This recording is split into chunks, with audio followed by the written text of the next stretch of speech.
O meu objetivo com o vídeo de hoje é desmistificar um bocadinho aquilo que nós nos últimos anos temos sido acusados, sempre numa lógica de difamação e desconstrução da retórica do Chega.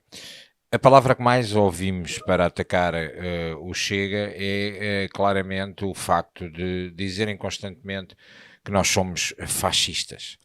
Ora, o vídeo não vai ser muito longo, é mais um desafio ao pensamento e um desafio à pesquisa do que propriamente tentar vir criar aqui uma lógica de considerar que existe iliteracia política e, portanto, que eu considero o supra-sumo da batata e que venho aqui explicar o que quer que seja ou a dar aulas a quem quer que seja. Não é esse o meu objetivo, não tenho essa presunção, no entanto eu considero que muitas vezes era importante percebermos um bocadinho melhor na sociedade onde estamos, a evolução política que tivemos ao longo principalmente do último século, para entendermos na realidade se aquilo que nos estão a chamar faz algum sentido ou não. Se nós olharmos para aquilo que é a gênese da ideologia fascista, percebemos que os fundadores da ideologia eram inclusive ex-membros de partidos socialistas. Podemos falar de diversos, mas aquele que talvez seja o nome mais badalado é Mussolini em Itália, que tinha feito parte dos quadros do Partido Socialista italiano e que depois acabou por ser um dos precursores da ideologia considerada fascista. Ora, o fascismo tem, acima de tudo, uma negação completa para aquilo que considerava o neoliberalismo burguês e o princípio do enriquecimento dos burgueses, luta por uma sociedade, não tem a luta de classes que existe tão expressa no marxismo, mas tem um princípio bem assente no socialismo e está lá bem claro a pertença do socialismo. Para além disso, os conservadores e a direita têm como um dos seus principais objetivos é, de facto, o liberalismo económico e depois serem conservadores na parte dos costumes e das tradições. E fugir, pela parte da direita, a direita foge da máquina gigantesca do Estado, enquanto a esquerda procura sempre uma maior presença e domínio do Estado perante aquilo que é o coletivo, ou seja, perante a sociedade e perante o povo. Quando pensamos no fascismo, percebemos claramente que o fascismo existe uma centralização de poderes agudizada no Estado e, portanto, que é semelhante àquilo que a esquerda sempre defendeu. Uma dependência direta do Estado, com pouca liberdade para a propriedade privada, e lá está, na questão de ser contra o neoliberalismo e ser contra o neoliberalismo burguês, como sempre foi considerado. Portanto, quando olhamos para a gênese do fascismo, percebemos, e mesmo se quisermos sair de Itália e quisermos reportar a outro dos nomes que eles tanto alavancam, que é Hitler, percebemos perfeitamente que o partido nazi na Alemanha não era mais do que um partido nacional socialista, ou seja, num Estado cada vez mais forte. A contra-argumentação que a esquerda, por norma, utiliza para dizer que faz uma conotação do fascismo à extrema-direita e que não tem nada a ver com eles, tem, por norma, a ver com questões que não são fáceis para eles explicar, porque eles consideram que é o exacerbado nacionalismo e o fecho das nações com uma dependência direta de um orgulho extremo e poderoso por parte do Estado e da sua nação e na questão do nacionalismo. E é aqui que eu gostava de lhes fazer uma pergunta. Estão-se a referir a quem? À República Popular da China? Estão-se a referir à Venezuela?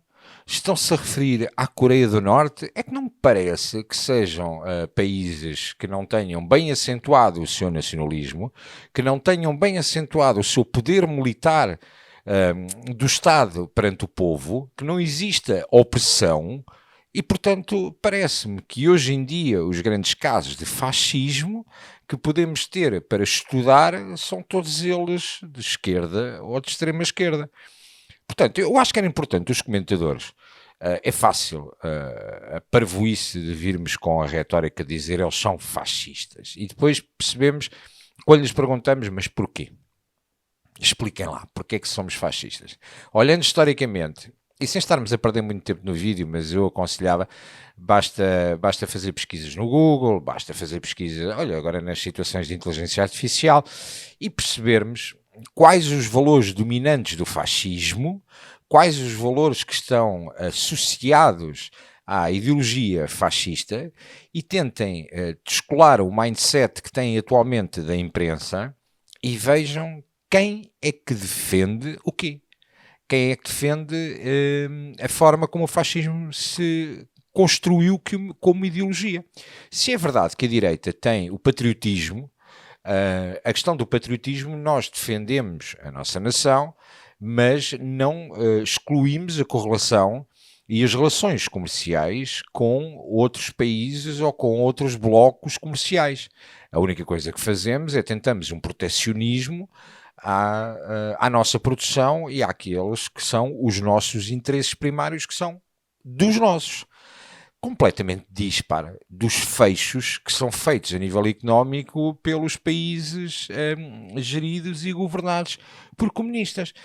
Portanto, companheiros, vamos lá ver se de uma vez por todas, e também dirigida aí aos camaradas. Isto dos camaradas é uma questão interessante, porque a determinada altura a direita aburguesou-se tanto que permitiu que a esquerda, até na retórica, construísse algumas, ou associasse para si e reclamasse para si algumas palavras como se fossem exclusivas da esquerda, deturpando completamente a história. Por isso, eles consideram que nós somos fascistas, quando na realidade, historicamente, aquilo que se percebe é que os fascistas são eles. Eles estão muito mais próximos das ideologias fascistas, daquilo que defenderam ao longo dos últimos anos, do que nós. E o facto de sermos patriotas não significa que somos fascistas. Há muita confusão naquela cabeça, há muita confusão na academia, principalmente nas escolas de ciências políticas, onde baralham os contextos a esta gente toda e depois aquilo que sai daquelas bocas para fora são autênticas parvoíces. Portanto, existem claros contrassensos naquilo que eles foram dizendo ao longo dos anos, na forma como vão organizando, e retomando a questão do camarada.